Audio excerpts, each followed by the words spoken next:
오늘은 기독교 역사 속에 특별히 장로교회를 신학을 놓은 칼빈을 얘기할 때 제일 먼저 떠오르는 것이 예정론이에요. 예정론, 칼빈은 예정론을 많이 주장했다, 그렇게 생각을 해요. 그렇게 된 이유가 죄송합니다. 우리 세계 신학을 보면은 크게 두 길로 나눠요. 하나는 알미니안이즘, 알미니안이라는 사람이 화란 사람입니다. 알미니아니즘이 있고 또 하나는 캘비니즘, 칼빈주의. 이 두 개의 갈래로 신학이 크게 갈려지고 있어요. 뭐 침례교, 그건 신학이 없어요. 이 두 중에 하나로 끌려가는 거예요. 이 알미니안이라는 사람이 하나님의 말씀에 대한 오해를 해가지고 이를 따르는 사람들이 성명서 비슷한 걸 내는 거예요.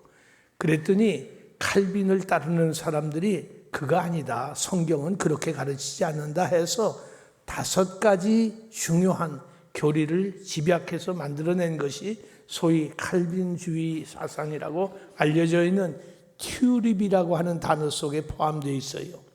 이것이 도르트 회의에서 결정된 사실인데, 이 도르트 신조가 1619년, 여러분 오늘 받으신 유인물에 일본의 제일 밑에서 3번째 줄을 보면 도르트 신조를 촉발했던 개혁신학자들 그런 말이 나오지요. 거기에 도르트 신조에서 튜립이라고 하는 꽃 이름이 아닙니다. TULIP, 이 튜립이라는 단어를 가지고 우리가 지금 이해하는 이 칼빈주의 5대 강령의 비슷한 것을 도르트 회의에서 칼빈을 따르는 사람들이 만들어낸 것이 오늘 장로교의 기초를 이루었다고 해도 좋아요. 그 T가 뭐냐? Total Depravity, 완전 부패. 인간에게는 완전 부패, Total Depravity. 그 다음에 U는 Unconditional Election, 조건 없는 선택. 하나님이 우리를 선택하셨는데 조건 없이 선택하셨어요. 요놈은 앞으로 쓸만해, 그러니까 내가 미리 점 찍어 놓지, 요게 하지예요. 전혀 조건 없이. 이것을 은혜라고 그러는 겁니다. 하나님이 조건 없는 unconditional election. 그리고 이런 limited atonement.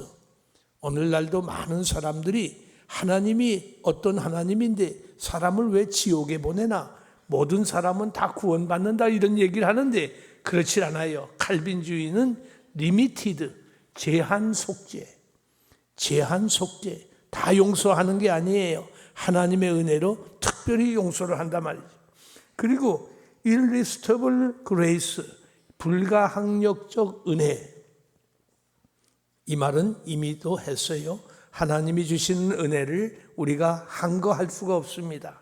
그리고 마지막으로 P는 perseverance, 이거는 견인, 오래 참으시는 하나님의 은혜. 이 오래 참으시는 이런 5가지를 칼빈이 주장한 게 아니고 칼빈을 따르는 칼빈주의자들이 도르트 회의 신조를 만들어낸 것이 오늘 장로교의 기초를 이루었다 해도 좋습니다. 그러면 알미니안을 따르는 교단은 어떤 거냐? 쉽게 말해서 우리나라의 감리교회가 알미니안이에요. 여기 가운데 감리교회에서 혹 성장하신 분 계시면 용서하십시오. 우리가 어쩌다가 우리 집 앞에 장로교회가 있어서 장로교회 다닌 거지, 또 부모님이 장로교인이라 장로교인 된 거지, 내가 신학연구에서 된 겁니까? 그렇진 않잖아요. 그러니까 너무 무시하지 마시고 우리가 장로교인 된 것을 감사해야 돼요. 이 개혁신학에 우리가 들어선 것을 정말 감사해야 돼요. 여러분들이 이 신학에 감사가 없으면 우리 신앙에 정말 그 감격이 떨어집니다. 그런데 오늘 칼빈에게서 예정이 뭘까? 칼빈은 사실 예정에 대해서 무슨 챕터를 따로 만든 것도 없어요. 그런데 이 예정이 뭘까? 예정이란 창조된 모든 것에 대한 존재의 결정을 의미한다. 하나님이 피조한 창조하신 모든 것들에 대한 존재의 결정을 이미 하시고 계셔요. 그래서 예정이라는 말을 다른 말로 바꿔 말하면 하나님의 영원하신 작정, 디크리, 하나님의 영원하신 뜻, 하나님의 영원하신 작정 또는 하나님의 영원하신 뜻을 예정이라고 할 수 있어요. 그런데 어떻게 하나님께서 개인을 다 예정을 하셨을까? 하나님 뜻에 의해서 하나님이 친히 인간 각 개인의 장래를 정해 놓으셨다는 것인가? 자, 보세요. 오늘 오전 11시에 제가 대치역 앞에서 미스터 김을 만날 예정이 되어 있는가? 바로 그런 예정인가? 하나님께서 농구 시합을 하는데 한일전이 붙었어요. 그런데 99대 99라고요. 1초 남았어요. 프리스로 투샷을 얻었는데 이 골이 들어갈 건가? 예정이 되어 있는가? 안 되어 있는가? 어떤 분 그러잖아요. 이건 뭐 예정 속에서 다 이건 이긴 건데 뭐 이러는데 그런 예정을 말한 건 아니에요. 성경은 그런 예정을 말하지 않아요. 성경에서 말하는 예정은 구원 작정이에요. 하나님이 구원하실 사람과 구원하지 않을 사람, 구원받을 사람을 예정하셨다 그 말이에요. 구원하지 안 할 사람을 예정하신 거예요. 이것을 칼빈의 이중 예정이라고 그래요. 이중 예정. 이 말은 이중 예정은 두 번 예정하셨다는 말이 아니라 구원받을 사람을 예정하시고 구원받지 못할 사람을 예정하신 거예요. 이렇게 해서 하나님께서 구원의 작정을 하셨다. 그러니까 여러분 이것은 구원받은 사람으로서 고백입니다. 이건 하나님이 굉장한 은혜예요. 여러분 세상에 은혜 많이 말하지만은 어떻게 나 같은 죄인이 나같이 형편없는 다른 사람과 비교해 볼 때 도무지 가당치도 않은데 나를 예수 믿게 만드시고 하나님의 자녀 삼으시고 구원의 반열에 들어가게 했는가 말이에요. 감사하지 않아요? 이것을 은혜라고 그러는 거예요. 이것이 은혜교리예요. 그렇기 때문에 우리는 예정교리를 믿게 되면 은혜에 너무너무 감격을 하는 거예요. 너무 감사해서 이 모든 것 다 바칩니다 하는 말이 그때부터 나오기 시작하는 거예요. 그래서 예정교리는 아주 중요합니다. 이 예정교리가 초대교회에서 물론 굉장히 강하게 있었지요. 왜냐하면 성경이 말하니까. 오늘 에베소서에서 하나님이 예정하사 계속 나오잖아요. 거기다가 로마서 9장에 뭐가 나와요? 하나님이 야곱은 사랑하시고 누군 미워하셨다? 에서는 미워하셨다. 야곱과 에서는 쌍둥이에요. 쌍둥이 형제인데 아버지가 다르고 어머니가 다른 게 아니잖아요. 같은 부모 밑에서 0점 몇 초 사이로 나왔는데 어떻게 하나님이 뭘 보시고 야곱은 사랑하시고 에서는 미워하셨어요. 이것이 하나님의 작정이라고 말해요. 하나님의 이것을 주권이라고 그러는 거예요. 이것을 하나님의 절대 주권이라고 그러는 거예요. 이것은 내 공로가 아니에요. 이 세상에서 내가 공로를 세웠기 때문에 하나님의 사랑을 받는 게 아니고 하나님의 작정 속에서 내가 사랑의 대상이 되어버린 거예요. 이것이 엄청난 감격이고 은혜예요. 이것을 은혜라고 그러는 거예요. 우리는 은혜 받은 자입니다. 믿으시기 원합니다. 우리는 다 은혜 받은 자예요. 그 은혜 받았기 때문에 새벽 3시에 일어나는 게 문제예요. 새벽 4시가 문제입니까? 우리는 언제든지 할 수 있어요. 제가 가끔 그런 말 했잖아요. 오늘 새벽 5시 예배에 나오면은 금덩어리 다이아몬드 이만한 거 하나씩 준다 하면 아마 여기 터질 거예요. 이 길이 막 맺을 거예요. 그래서 그거 모르고도 여기 나오신 여러분이 대단히 참 복받은 사람들이죠. 지금 다이아몬드가 문제입니까?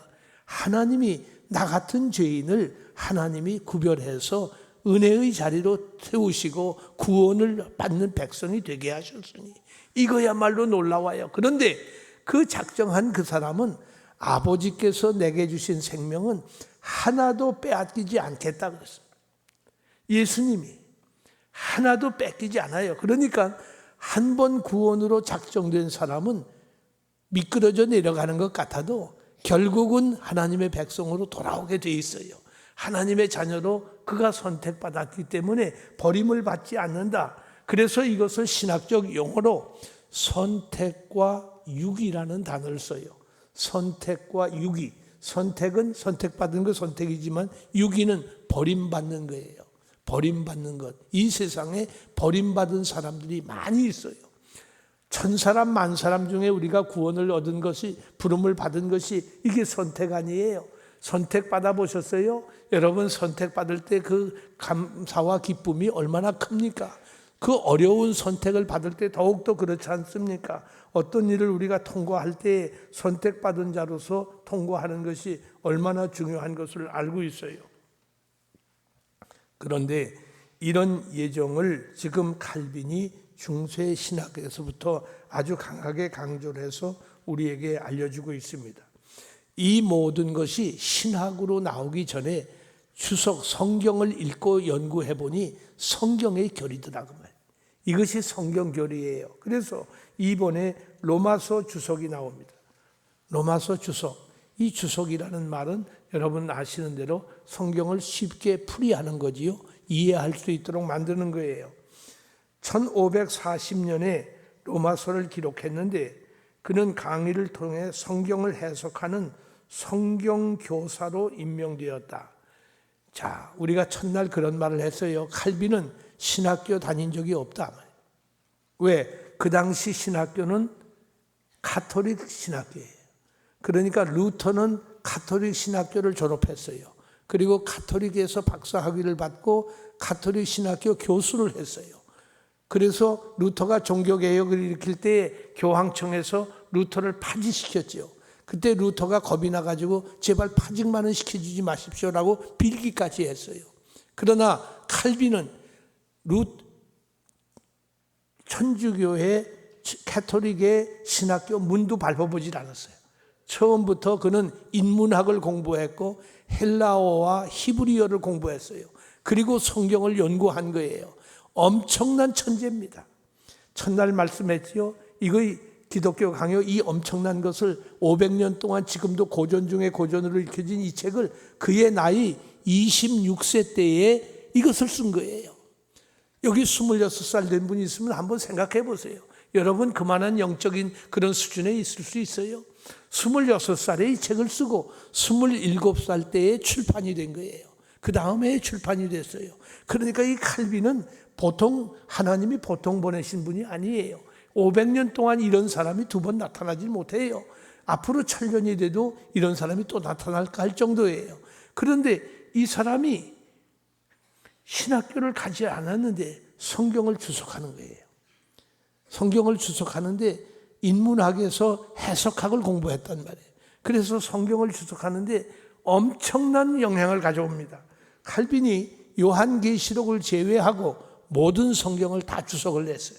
그러니까 그 짧은 55세밖에 못 산 사람이 어떻게 그 많은 분량의 책을 써냈고 그 많은 것들을 해냈을까? 여러분 성경 일생 동안 몇 번 읽습니까? 근데 칼빈이 그것을 다 주석을 해냈으니 그때 컴퓨터가 있어요? 뭐가 있어요? 손으로 다 썼을 거 아니에요? 한 장 한 장 손으로 써서 그걸 만들었을 텐데 그런 엄청난 작업을 칼빈이 하고 있었습니다. 그래서 성경 해석하는 성경교사로 임명된 것입니다. 여기 여러분들 거기에 세크라룸, 리터라룸, 독토라는 말이 나오잖아요. 박사예요. 이미 칼빈이 박사로 임명이 됐어요. 그래서 바울 서신을 강의할 때에 로마서로부터 시작을 합니다. 주석을 시작하자마자 칼빈은 우리의 유일한 의는 그리스도 안에서 하나님의 인애이며 하나님의 인애, 사랑이라 그 말이죠. 우리의 유일한 의, 여러분이나 제가 의인으로 간주된 것은 내가 공로를 세운 것이 아니라 그 말이에요. 내 공로로 의인이 된 것이 아니고 유일한, 그것도 두 개가 있는 방법이 아니에요. 유일한 의는 그리스도 안에서 하나님의 사랑이며 하나님이 사랑하셔서 나 같은 죄인을 선택하셨다. 예정하셨다. 이 인애가 복음을 통해 우리에게 제시되며 이 인애가 복음을 통해서 우리에게 제시되며 신앙을 통해 깨달을 수 있다고 밝혔다. 신앙을 통해 깨달을 이것을 깨닫는 순간이 그 사람이 신앙의 고백을 하는 시간이죠. 하나님 사랑합니다 하는 말을, 이 진리를 깨달을 때에 그때 가능한 거예요. 대단히 죄송합니다만은 여러분, 여기 우리 목사님들 앉아 계신데 이거 어떻게 하다 보니까 내가 목사 됐습니다 하는 사람 여기 하나도 없어요. 그렇게 되질 않았어요. 왜 우리가 목사를 영어로 레버런드라고 그래요? 레버런드라는 말은 존경할 만한 분이라 그 말이에요. 이 구별된 분들이에요. 하나님께서 일찍이 어려서부터 구별을 시키시고 부름에 대한 확신을 가질 때 왜 부름을 받았어요? 다른 직업 갈 수 있어요. 얼마든지 다른 직업 갈 수 있는 사람들인데 하나님께서 불러주신 그 부르심의 소명을 갖고 목사가 된 사람들 아니에요. 그렇기 때문에 이 감격은 이루 말할 수 없어요. 그것을 언제 깨닫는 거 아니? 신앙이 있을 때 깨닫는다. 신앙이 있을 때에 하나님이 왜 나를 부르셨는지를 그때에 알게 되는 거예요. 이것은 칼빈의 예정 교리가 신학적이고 주석적이라는 사실을 보여줍니다. 칼빈의 예정 교리를 분석하려는 시도는 칼빈이 종교개혁의 핵심 교리인 이신득에 대한 서술을 하고 있는 로마서를 주석하는 일로부터 예정론이 발전되었다는 사실을 놓치지 말아야 한다. 그러니까 예정론은 로마서 주석에서 나오는데 예정론은 하나의 고백이라고 그랬지요. 하나의 고백이에요. 내가 연구를 해보니까 예정이 됐다는 것보다는 살고 보니까 이건 하나님이 예정하신 거지 내가 한 게 아니다 말이에요. 이건 하나님의 은혜였지 내가 공로를 세운 것이 아니다라는 이런 고백을 하게 되는 것입니다. 그는 로마서 9장에서 언약의 수호자요 준봉자인 유대인들이 그리스도로부터 돌아선 사실을 어떻게 설명할 것인가 문제를 갖고 시작합니다. 왜 유대인들이 하나님의 부르심을 받고 선민들인데 왜 그들이 하나님을 배신했어요? 그 이유가 뭘까 하다가 예정론에 대한 이해를 시작하는 겁니다. 유대인을 향한 하나님의 언약은 아브라함 후손 때부터 이전된 것인가 아니면 그리스도는 약속된 속량자가 아닌가? 그 설명에 대한 근거로 바울은 선택 교리를 언급합니다. 자 보세요. 우리 이방인들은 처음부터 버림받은 자들이에요. 하나님이 유대인은 선택을 하셨고 이방인, 우리 한국 사람도 이방인이에요. 유대인 외에는 다 이방인이에요. 우리는 유기된 자예요. 버림받은 자들인데 유대인으로 하여금 하나님을 배신하게 해서 역시 같이 버림을 받게 하고 그리고 예수 그리스도를 통해서 교회를 세워가지고 그 교회 안에 유대인도 이방인도 함께 들어와서 구원을 이루게 하는 이 놀라운 구원 역사를 하나님이 작정하셨다고. 그래서 이 교회가 그렇게도 중요한 겁니다.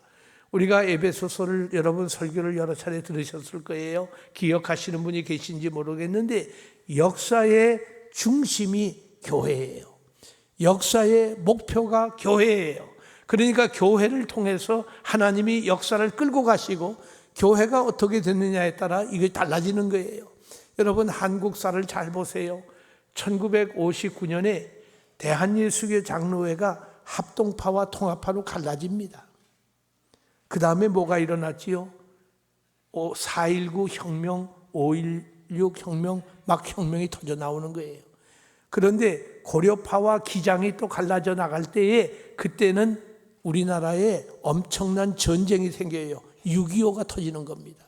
그러니까 잘 보세요. 교회 역사와 국가 역사가 늘 평행선을 이루고 있어요. 같이 나오고 있어요. 교회가 잘못하면 국가가 혼란에 빠지게 되는 이런 모습을 우리가 종종 보게 됩니다. 그렇기 때문에 교회가 얼마나 중요한데 하나님이 왜 교회를 세우셨는고 하니 유대인들도 교회 안에서 구원을 받도록 합니다. 이방인도 교회에 들어와서 그래서 교회의 지붕 밑에서 하나님의 섭리가 이루어지는 것입니다. 그 설명에 대한 근거로 바울은 선택 교리를 언급합니다. 이 아브라함의 자손들의 신분은 이중적이었습니다. 아브라함의 후손은 이중적으로 설명이 되는데 육신적으로 모든 이가 은혜 언약에 참여하는 자손으로 고려되는 것은 아니다. 유대인이라고 해서 모두가 다 구원에 이르는 백성이 아니라 그 말이에요. 그중 일부는 언약 밖에 있었고 다른 이들은 신앙을 통하여 언약에 참여하는 이들의 위치에 인정을 받을 수 있었다. 그러니까 유대인 중에도 구원받을 사람이 있고 버림받는 사람이 있어요. 유대인 가운데도, 이방인 가운데서도 마찬가지죠. 이 사실은 오로지 야곱과 에서의 예를 통해서만 설명될 수 있습니다. 야곱은 사랑하시고 에서는 미워했다. 로마서 9장 13절 말씀이죠. 그래서 바울은 우리를 하나님이 선택하신 자라고 했습니다.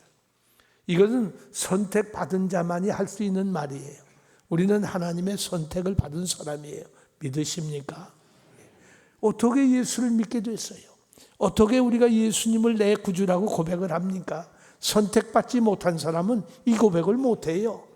아무리 삐져나가려고 해도 결국은 하나님 앞에 나오게 돼 있어요.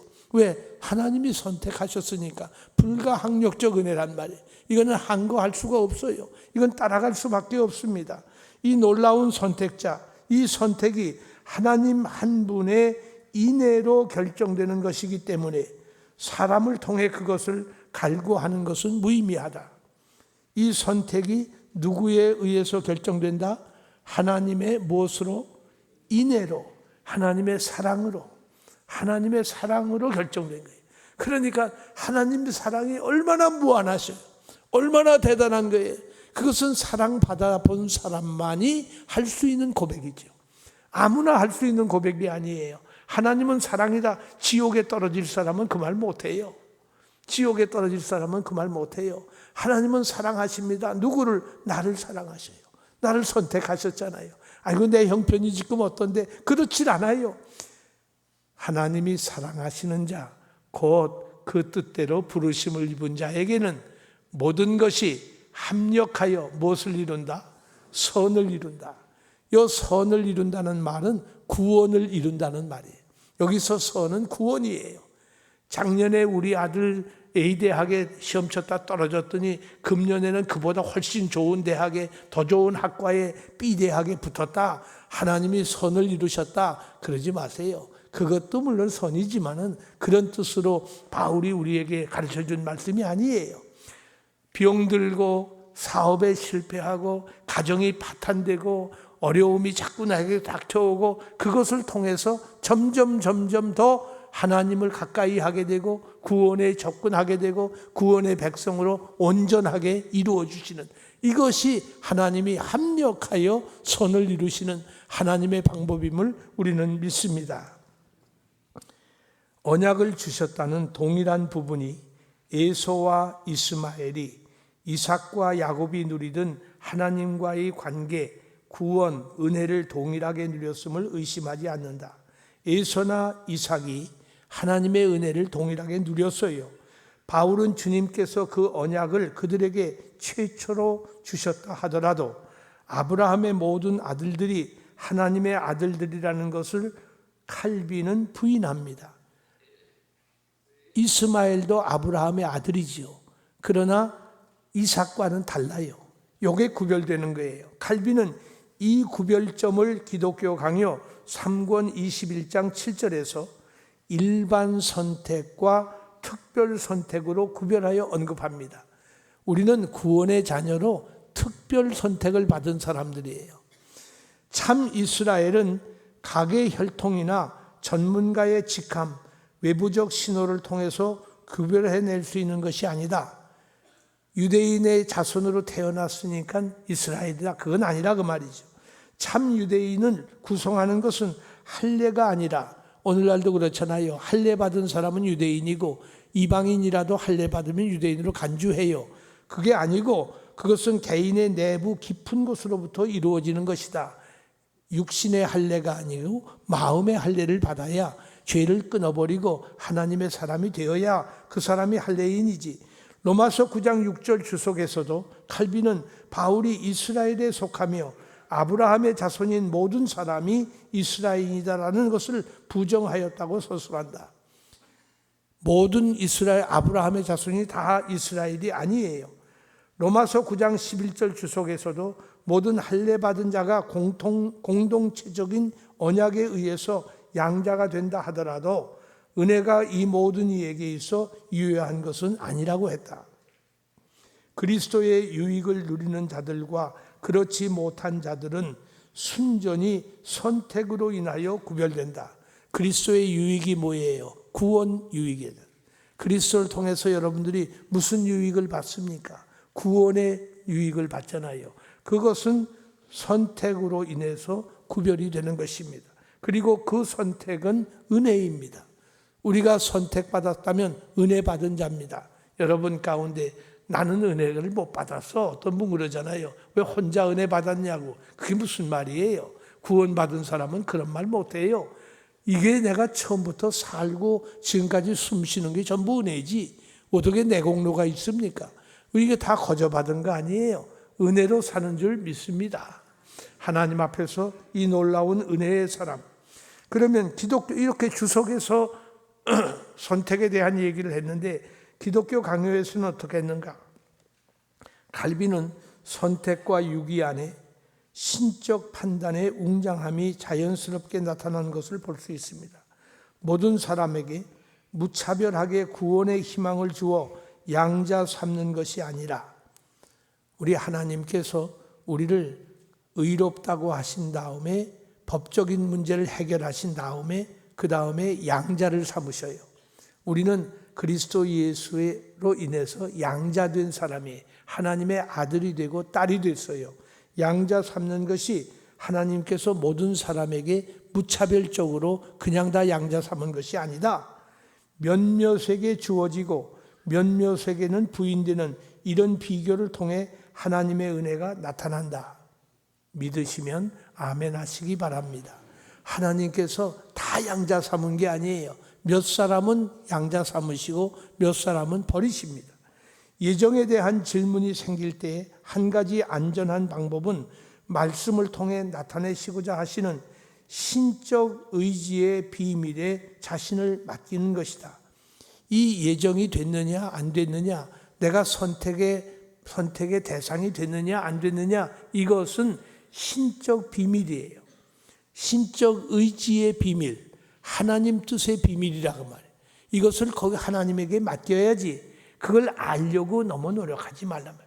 하나님이 말씀하지 않은 것을 그냥 끝까지 캐는 사람이 있잖아요.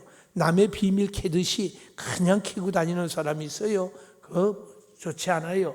우리 중세기에 그런 얘기가 있어요. 하도 신학자들이 아주 사변적인 신학을 했단 말이에요. 그러니까 할지섭씨가 뭐라고 그러는 거 아니? 바늘기 위에, 여러분 바늘 알잖아요. 바늘기 그거 얼마나 돼요? 그 0.001mm가 되나요? 바늘기 위에 천사는 몇이나 앉을 수 있나? 뭐 이런 얘기를 했다고요. 그리고 하나님께서 아담과 하와를 만드시기 전에 뭘 만드셨을까? 뭘 하셨을까? 그러니까 뭐라고 대답하는 거 아니? 너 같은 사람을 지옥에 넣으려고 지옥을 만드셨다 그랬단 말이에요. 쓸데없는 거 질문하지 마라 그 말이에요. 여러분 성경이 말씀하지 않은 것 억지로 만들려고 그러지 말아요. 억지로 질문해서 이건 어떻게 됐나 저건 어떻게 됐나 그러다가 보면은 결국 시험에 빠지게 돼요.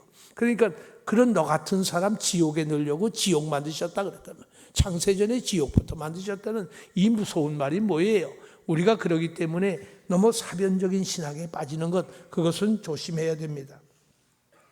하나님께서는 미래나 과거가 존재하지 않습니다. 하나님은 항상 현재라고 그랬죠.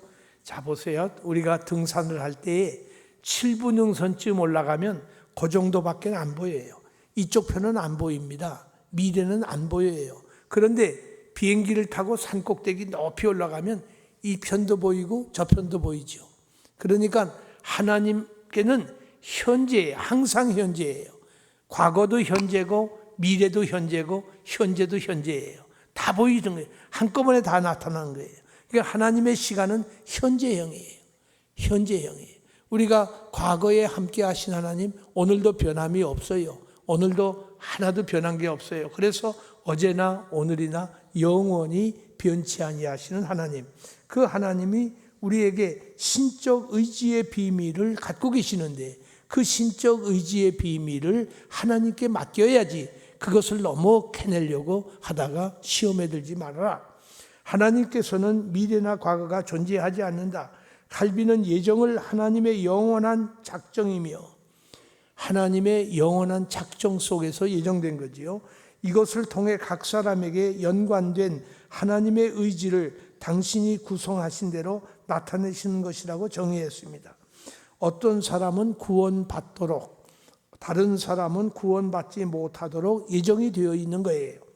이 선택에 대한 하나님의 작정은 신성불가침의 범위로 남아 있습니다. 이건 왜 그랬습니까? 그렇게 말 못한단 말이에요. 왜 나는 구원해 주시고 저 사람은 버리셨습니까? 우리가 이거 보세요. 저 사람은 10년 전도해도 안 돼. 저건 아예 포기해버려. 저건 무슨 절간에 어떻게 뭘 바쳤고 그러니까 아야 그건 버리라고 그러지 마세요. 하나님께서 나 같은 죄인도 변화시켰는데 세상에 변화 못 시킬 사람은 아무도 없어요. 그런데 누구를 통해서 변화시키는고 하니 나를 통해서 그 사람을 변화시킬지 어떻게 작정하셨는지 우리는 모르잖아요. 그렇기 때문에 전도하는 일을 포기하면 안 돼요. 전도하는 일은 때를 얻든지 못 얻든지 계속해야 되는 것은 내가 그 사람에게 다가가서 전도하도록 하나님이 작정해서 구원을 일으킨다면 우리는 그 일을 피하면 안 되겠지요. 여기 예정교리에 잘못 빠지게 되면 저 사람 구원받지 않을 사람으로 버림받은 사람으로 이미 작정됐기 때문에 내가 전도할 필요 없다. 아야 그렇게 말하는 사람이 있어요. 그렇지가 않다 그 말이에요. 그런데 하나님이 선택을 하시는데 영원한 선택을 하십니다. 하나님께서는 이 선택에 의해서 어떤 사람은 구원에 어떤 사람은 멸망에 처하도록 예정하셨다. 3권 21장에서 칼빈은 예정론을 역설하지만 공식적 논의는 신론이 아닌 구원론에서 예정론을 다루고 있어요. 하나님은 자신에게 원인이 되십니다. 인간에게는 숨겨져 있습니다. 이 예정이 인간에게는 숨겨져 있어요.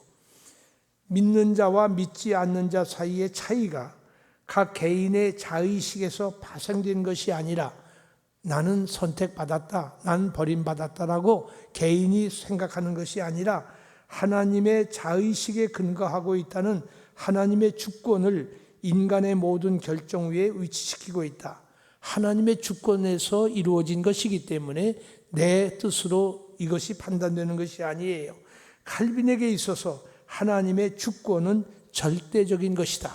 참 중요한 말이에요. 칼빈은 하나님의 주권 사상을 성경에서 무엇보다도 강조하고 있어요. 선택은 처음부터 끝까지 자비로우신 하나님의 주권적 사역이다. 선택은 하나님의 자비로우신 주권적 사역이에요. 예지하시고 섭리하시고 예정의 관계의 바른 이해를 토대로 하나님의 선택과 유기 문제를 답하고 있습니다. 예지는 예정을 전제로 합니다. 미리 아시는 사람을 예정하시지요. 인간 행동은 그것이 예지된 까닭에 나타나는 것이 아니라 예정된 때문에 예지되는 것이라고 그렇게 볼 수가 있습니다. 그러면 성경의 증거에 의해서 이 교리가 확립이 됐다고 그랬는데 성경이 말하지 않은 것을 칼빈이 자기 두뇌로 머릿속에서 상상을 해서 예정이라는 말을 한 것이 아니라 선택은 공로에 대한 예지에서 오는 것이 아니라 하나님의 주권적 목적에서 온다. 이번에 이 칼빈의 기독교 강의에 여러분 강의를 한번 들으시면요. 이제 마지막까지 한번 가보세요. 이제 그냥 예수를 못 믿게 돼요. 정말 자기를 온전히 헌신하게 돼요. 왜 하나님이 나 같은 것을 선택하시고 나를 부르시고 나를 하나님의 자녀 삼으시고 일꾼 삼으셨나 하는 것이 이게 보통 교리가 아니에요. 그렇기 때문에 이런 진리에 우리가 접함으로 인해서 내 믿음이 엄청나게 달라집니다. 엄청나게 상승하게 돼요. 선택은 공로에 대한 예지에서 오는 것이 아니라 하나님의 주권적 목적에서 온다. 에베소 1장 4절에 언제 선택했다고 그랬어요? 창세 전에. 이게 도대체 믿어지지 않는 말이에요. 창세 전에, 내가 세상에 나오기도 전에 하나님이 나를 선택하셨어요. 그리스도 안에서 우리가 택하심을 받았다는 것은 우리 편에 있는 가치를 하나님은 전혀 고려하지 않으셨다는 뜻입니다. 이놈은 성품이 저놈보다는 좋으니까 내가 내 자녀로 선택하지 그렇게 하시지 않았어요. 내게 있는 것은 전혀 고려가 안 됐어요. 그 기쁘신 뜻대로, 에베소 1장 5절이에요. 하나님의 기쁘신 뜻대로 우리가 상상하는 선택의 수단을 일체 배제합니다. 선택하신 것은 거룩하게 만드시기 위한 것이지 거룩하기 때문에 선택하신 것이 아니다. 에베소 1장 4절에 우리 요한복음 6장 44절 이하와 17장 9절 말씀을 거기에 제가 굵은 글자로 넣었습니다. 같이 한번 읽습니다.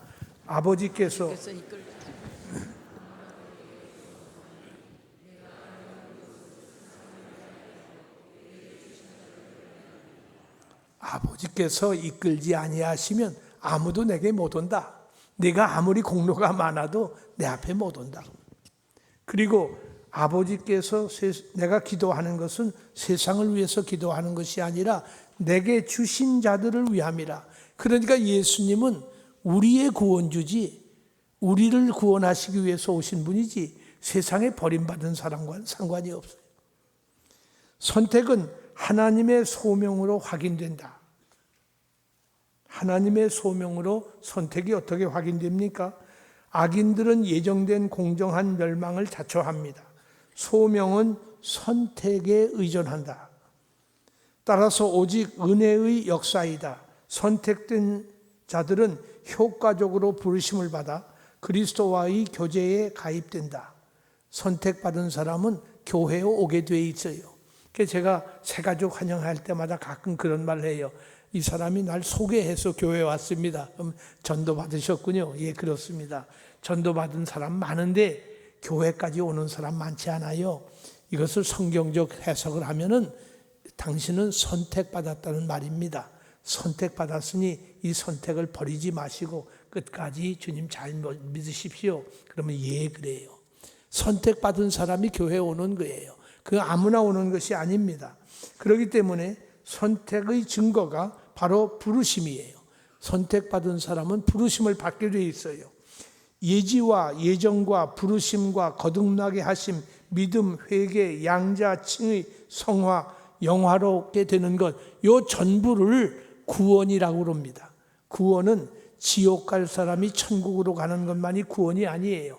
이 구원의 서정이라고 그러는데, 오더 살루티스라고 그러는데, 구원은 예지로부터 시작돼요. 하나님의 예지, 예정, 부르심, 거듭나게 하심, 그리고 믿음, 회개, 양자, 칭의, 성화, 영화롭게 하심. 여기에 순서가 조금씩 바뀌는 학자들도 있어요. 양자 앞에 칭의를 넣는 사람도 있고 칭의가 양자 다음에 오는 법도 있고. 그래서 이것이 어디서 근거되는 거 하니 로마서 8장 29절 30절에서 이 말이 나오는 거예요. 함께 읽겠습니다. 하나님이 미리 아신 자들을 또한 그 아들의 형상을 본받게 하기 위하여 미리 정하셨으니 이는 그로 많은 형제 중에서 맏아들이 되게 하려 하심이니라.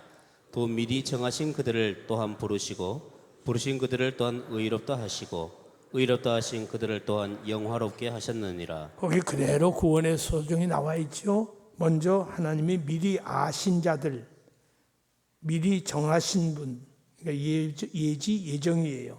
그리고 부르신 그들, 부르심을 받고 거듭나게 해서 의롭다 하시고 칭의를 주시고 그 다음에 영화롭게 하신다. 믿음은 선택의 결과이며 선택은 믿음에 의존하지 않는다. 믿음이 좋으니까 너를 선택하마 그렇게 한 게 아니에요. 선택은 그리스도 안에서만 이해되며 인정해야 한다. 하나님의 영은 오직 그리스도에게만 머무신다. 우리가 구원과 생명과 영생을 구하려면 그리스도 이외에는 다른 것이 없다. 그만이 생명의 근원이며 구원의 다시며 하늘나라의 상속자이시다. 선택의 목적은 다 함께 읽겠습니다. 하늘에 계신 아버지께서 자녀로 삼아주신 우리가 그의 은혜로 구원과 영생을 얻는 것이 아니고 무엇인가? 왜 선택하셔요? 우리를 구원하시고 영생에 들어가게 하기 위해서. 하나님의 자녀로 삼으신 사람들은 그들 스스로가 선택된 것이 아니고 그리스도 안에서 선택되었다고 합니다. 이것이 에베소 1장에 있는 말씀이에요. 하나님과 그리스도를 분리해서 생각한다면 심지어 하나님 아버지 안에서도 선택의 확신을 발견하지 못할 것입니다. 마지막으로 칼빈이 에베소서를 가지고 설교도 했어요. 이거 보세요. 칼빈은 주석책만 쓴 게 아니라 설교집도 창세기부터 설교집을 또 냈어요. 그러니까 설교를 하고 거기다 기독교 강요를 쓰고 그 분량이 천문학적 수제예요. 그것을 칼빈이 해낸 거예요. 엄청난 사람이 어제도 잠깐 얘기했죠. 칼빈은 걸어다니는 병원이라는 별명을 가졌어요. 얼마나 몸이 약한지 없는 병 있는 병 다 있어요. 심지어 밤에 잠을 못 자는 그런 병까지 있어가지고 얼마나 시달리는 그런 어려움을 위장병부터 시작해서 모든 병을 다 가지고 있었는데 그럼에도 불구하고 에베소서 설교집을 또 냈습니다. 1558년 5월부터 59년 3월까지 에베소서 강해를 세인 피터스 예배당에서 했습니다. 그는 성경 말씀을 그가 가질 수 있는 최상위 가치로 여겼기 때문입니다. 말씀이 최상위 가치다. 성경 본문은 하나님의 말씀이며 본질적인 권위를 지닌다. 하나님 말씀 권위와 하나님 당신의 권위라는 표현을 통해 회중들에게 공포했습니다. 사람들에게 하나님의 말씀을 설교하는 것은 둘도 없는 유익이며 이 설교의 그 중요한 가치를 칼빈이 성도들에게 둘도 없는 유익이다. 선택에 대해 설교하는 것은 하나님께서 성령님을 통해서 우리에게 당신을 나타내시고 우리 마음 가운데 말씀하시지 않는 이상 우리가 믿게 되지 않을 것이기 때문에 이중은혜이기도 합니다. 몇몇은 믿고 몇몇은 믿지 않는다는 사실은 우리에게 하나님의 은혜를 더욱 뚜렷이 드러내고 있습니다. 기독교 강해에서처럼 칼빈은 우리의 선택이 우리 자신을 통해 이루어지는 것이 아니라 그리스도를 통해서 이루어진다는 사실을 몹시도 강하게 주장합니다. 칼빈의 설교는 선택에 대한 내용을 포함한 복음 설교만 수반한 것이 아니라 도덕적 적용이기도 합니다. 칼빈에게 선택 교리는 도덕적으로 나태하게 하는 자극이 아니라 선택받은 사람만 구원받으니 전도하지 말자 나태한 것이 아니라 선택은 그리스도를 통해 죄인들에게 보이신 무상 은혜의 표현이므로 경건을 위한 강력한 자극이다.